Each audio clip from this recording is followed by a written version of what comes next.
Bonjour tout le monde et bienvenue sur cette vidéo dédiée aux significations symboliques des cartes de l'oracle de Pascal, dont je suis le créateur. Et cette semaine, je vais vous dire quelques mots de cette carte-ci, l'inattendu, où vous voyez une main qui laisse malencontreusement tomber 2 dés, dont le total est le nombre 7. Et le nom de cette carte, c'est l'inattendu. Alors, qu'est-ce qu'on peut dire sur cette carte? Alors, l'inattendu, évidemment, dans un tirage de voyance ou de guidance, ça peut sembler effectivement incongru, parce que les personnes qui consultent habituellement, c'est justement pour poser des jalons sur cet inattendu, pour anticiper des choses qui peuvent venir. Un point important ici sur cette carte, c'est la main. La main qui laisse tomber ses dés. Et c'est la différence fondamentale avec une autre carte, qui est la carte de la foudre, où là c'est une autre forme d'inattendu, mais un inattendu qui vient de l'extérieur, comme cette foudre qui vient briser cette tour, comme un événement extérieur, comme le doigt de Dieu, comme disent les Anglais. C'est un peu la même chose. Là, ici, dans cet inattendu, la présence de la main humaine montre que cet inattendu a été causé par l'homme. C'est-à-dire qu'il y a comme une espèce de résultante. Il y a comme un retour de boomerang. Donc c'est un inattendu, certes, mais dont la cause est véritablement identifiable ou connue. Donc quand vous avez cette carte qui arrive, c'est en quelque sorte le retour de manivelle, le retour de bâton si les choses ne sont pas très positives, ou au contraire, ça peut être aussi, cette main va aider les choses à aller dans un sens encore plus intéressant, encore plus favorable, d'autant plus que ces 2 dés ici, eh bien, font le total 7, qui est évidemment un nombre très très intéressant d'un point de vue symbolique. Je ne vais pas spécialement développer ici, mais c'est quand même un nombre très très sacré et donc important. Donc sacré, ça crée. C'est-à-dire que cet inattendu peut créer, engendrer toute autre chose. Mais retenez bien, c'est la main humaine.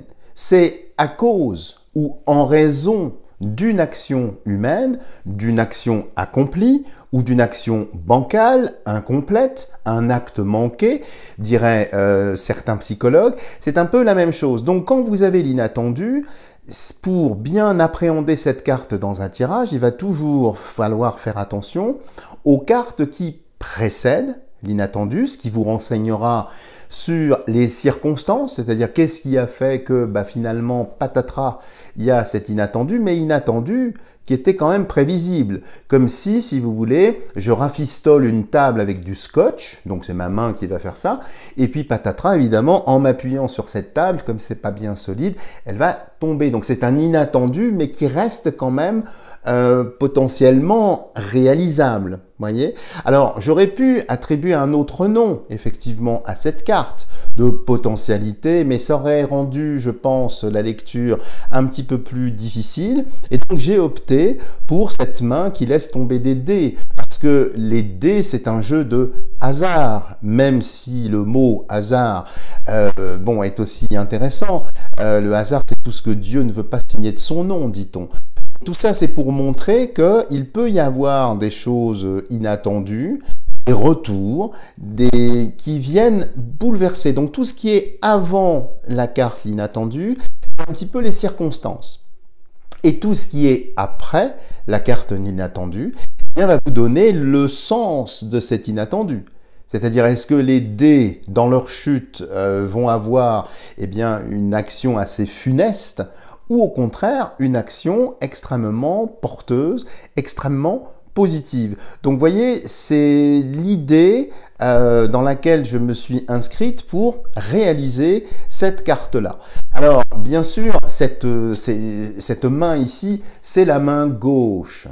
C'est la main du cœur, c'est la main qui ne ment pas, c'est la main où traditionnellement, quand les personnes viennent me voir au cabinet, elles coupent le jeu de la main gauche parce que c'est la main qui est censée être rattachée au cœur et donc qui ne ment pas. Et puis la gauche, c'est toujours un petit peu le passé, tandis que la droite, c'est un petit peu l'avenir. Ça, c'est une convention généralement admise pour vous y retrouver dans un tirage. Et du reste, cette carte-là, c'est l'une des plus simples à comprendre dans un tirage quel qu'il soit. Vous voyez, par exemple, dans une relation professionnelle, dans un travail quelconque, quand il y a l'inattendu, ça peut être une erreur d'appréciation, ça peut être une faute aussi, tout dépend, je dirais, de la gravité, de la gradation de l'erreur en question. En amour, ça peut être effectivement un coup de canif dans le contrat, un dérapage malencontreux, mais il y a eu une action humaine. Donc ça, c'est très intéressant aussi quand vous investiguez dans des histoires de cœur ou dans des recherches peut-être, si vous voulez, en entreprise. Quand il y a ça, ça veut dire qu'il y a eu, alors pas spécialement une malversation, mais tout au moins une incomplétude ou quelque chose qui a été fait peut-être un petit peu rapidement, à l'emporte-pièce. Donc c'est pour ça que ça s'appelle l'inattendu. Donc à vous après d'utiliser cette carte, mais sans avoir une vision néfaste ou funeste. Ce n'est pas parce que c'est inscrit l'inattendu que c'est forcément quelque chose de funeste. Alors ça va renvoyer également le consultant vers, je dirais, sa propre conscience par rapport au changement. Parce que parfois, on aime bien anticiper les choses, on aime bien piloter, diriger, maîtriser les choses. Et il arrive des fois, effectivement, des anicroches, des choses trappes, des choses qui n'auraient pas dû, mais qui parfois, par leur survenance, peuvent entraîner une nouvelle orientation. Donc, ce n'est pas une carte négative.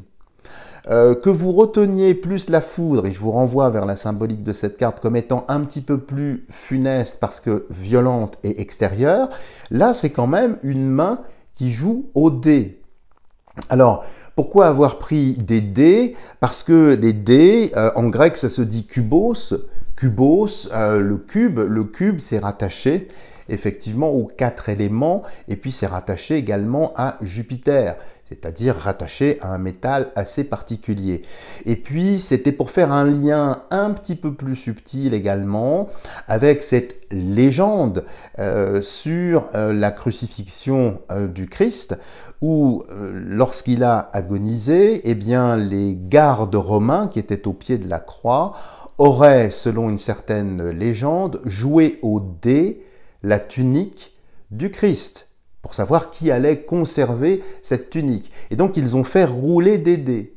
Et il y en a un qui, de façon, alors c'est ce que dit la légende, je ne peux absolument pas vous sourcer ça, mais ce que je retiens dans cette légende, c'est le côté symbolique qui est quand même assez intéressant, et qui est très très parlant aussi d'un point de vue alchimique, puisque c'est la vêture du Christ, le Christ étant la lumière, donc ils se sont partagés avec des dés, donc en faisant appel au hasard, eh bien, ce vêtement qui voilait la lumière. Voyez, donc ça, c'est l'idée bien en amont qui a présidé au dessin et à la réalisation de cette carte. Mais voyez, il y a toujours la main humaine. Alors, maintenant, on peut se poser la question sur cette légende. Pourquoi ces gardes romains ont voulu conserver la tunique du Christ, qui est possiblement, mais là c'est une extrapolation de ma part, devenu le fameux suaire qu'on a retrouvé à Turin. Bon, ça n'a rien à voir bien sûr, mais si vous voulez, c'est juste pour vous montrer qu'une action par la main humaine peut aussi entraîner une prise de conscience et puis pourquoi pas une spiritualité naissante. Donc de grâce, ne considérez surtout pas cette carte comme étant funeste. L'inattendu peut être effectivement porteur d'un ferment très très intéressant pour l'avenir, pour d'autres choses. Donc voilà, vous voyez, c'est une carte somme toute assez simple, qui est très très parlante. Et dernier petit point, alors si vous faites effectivement des tirages sur les états de santé, les maladies, ce genre de choses, étant donné que vous voyez ici une main, eh bien ça va vous renvoyer évidemment à la main, mais par extension aux membres, aux os des membres, aux tendons, à toutes ces choses-là. Donc toute la partie articulée, pas simplement les mains, mais ça peut être aussi les pieds. Donc ces deux parties-là peuvent indiquer une direction dans vos tirages et dans vos investigations. Voilà les amis, j'ai été encore une fois très bavard, j'espère que vous ne m'en voudrez pas. N'hésitez pas bien sûr à me lâcher des tonnes de petits pouces en l'air si vous avez aimé cette vidéo, à la partager massivement pour donner une plus grande aura à ma petite production. Et puis je vous embrasse et je vous dis à la semaine prochaine pour le décodage symbolique d'une prochaine carte.